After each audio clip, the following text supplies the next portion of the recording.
2023 was a year of high highs and low lows for me. It started out with very high. My brother is here tonight, and he just got back from Costa Rica, and he asked me, did you do the Superman on the zip line tour? And I said, yeah. So I started out zip lining in the jungles of Costa Rica. Then I celebrated my birthday with friends in Naples, Florida, and I was swimming in Florida. And then in May, I was hiking in one of the most beautiful places on earth, Antelope Canyon, Arizona. On all of those trips, I had an annoying, tickling cough that I just couldn't get rid of. But at the end of May, when I came home from Arizona, I had a virus. I got a virus, and it really took me down, but it intensified that cough by like 1,000,000 times. Here's the low of the year. In July, I was diagnosed with stage 4 non-small cell lung cancer with metastasis to the lymph, the bones, and probable involvement of the liver, the colon, and the right lung. Lung cancer for a never smoker. Lung cancer that brought a softball-sized tumor in the left lung, and then innumerable pulmonary nodules throughout.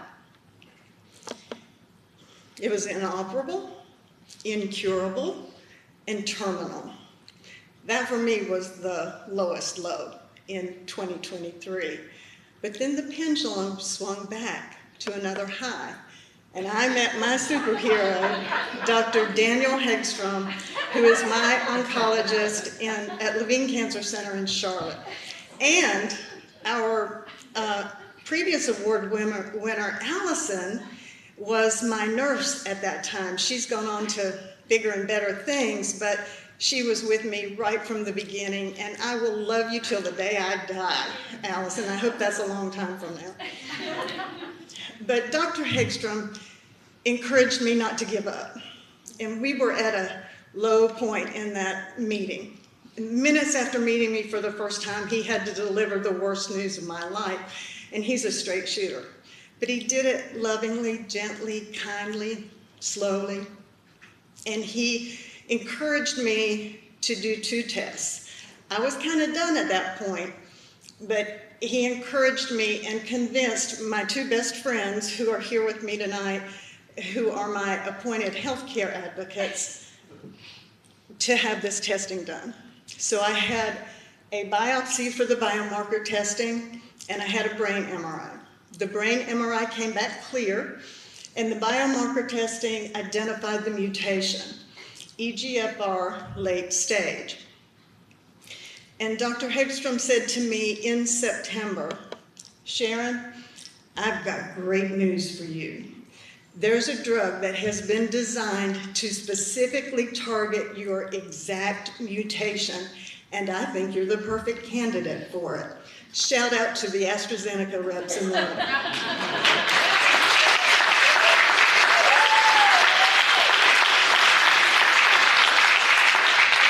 This was my self-portrait that fateful day in 23.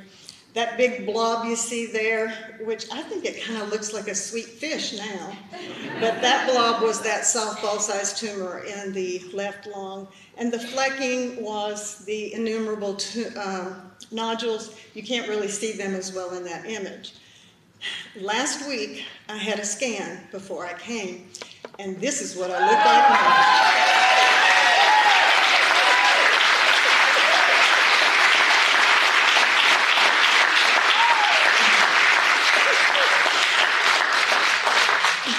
Dr. Hegstrom says he believes that some of that remains is scar tissue in there, and he's not concerned with anything on that scan.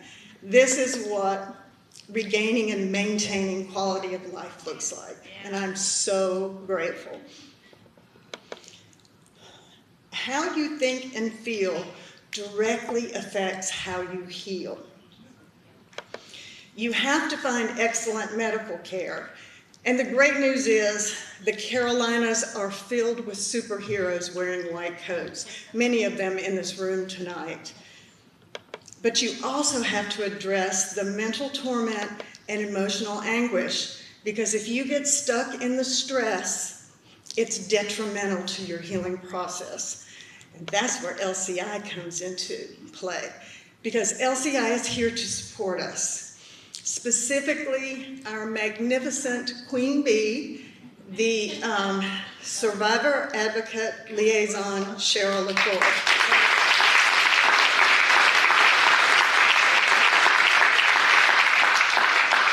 We could stand here till the cows came home and tell you stories about the support that Cheryl has provided for us. She has the knowledge, she has the resources, and she has the biggest heart you ever saw to help support you on your journey. So if you are or you know of a lung cancer patient in the Carolinas, they need to meet that woman right there. What I'd like to do next to close is to just offer you some images, some visions of the many wonderful things that LCI has provided for me as a patient. And I must say that every single individual that I have met that is associated with LCI is instantly a heart connection. They're so giving, so loving. Jenny especially, she's my champion. But everybody in LCI is fabulous. Oops, sorry. How do I go back? Page? There we go. I got to attend that wellness retreat. It is at the glorious and beautiful Camp La-Di-Da, and our Camp La-Di-Da people are here tonight, Terry and David. That incredible experience.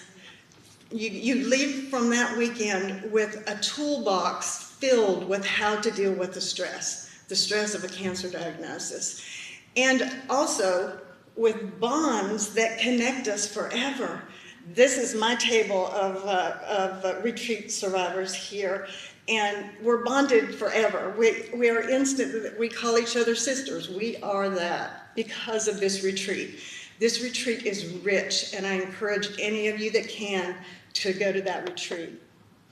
Next are the community education events. This is my Dr. Hegstrom and Allison here. LCI provides a number of education events throughout the year, all over both states. If you're like me, I didn't know a lot about cancer when I got this diagnosis, and I knew nothing about lung cancer. I thought you had to be a smoker, like Jennifer's dad, in order to get lung cancer. I had no idea that I could have a softball-sized tumor in the top of my left lung. But I've learned through LCI, if you have lungs, you have an opportunity to have lung cancer. So these education events that they provide are rich with information. Knowledge is power.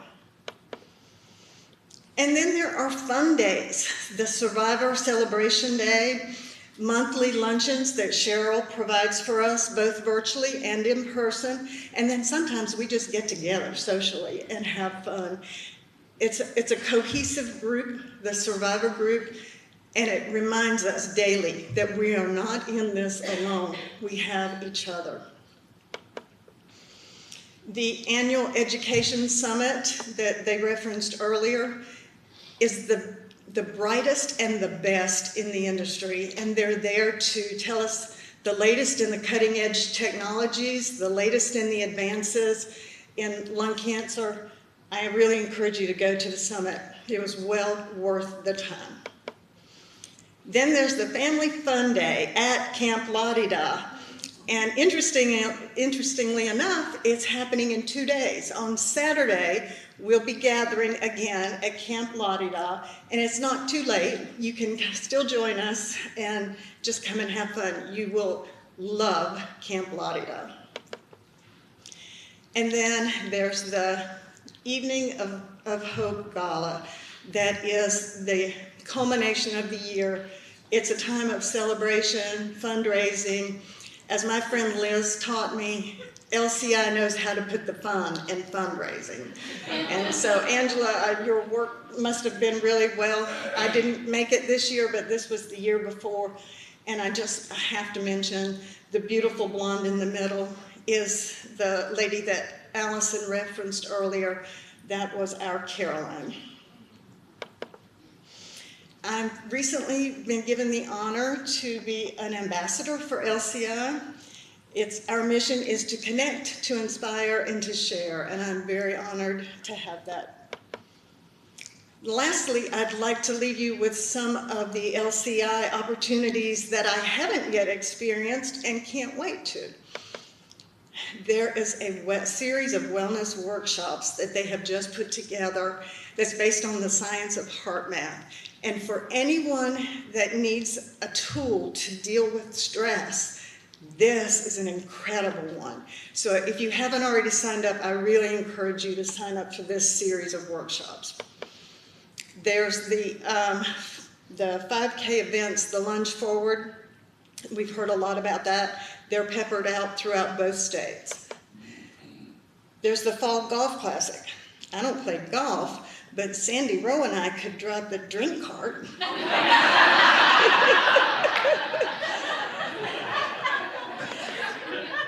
There's a remembrance of those that have completed their cancer journey.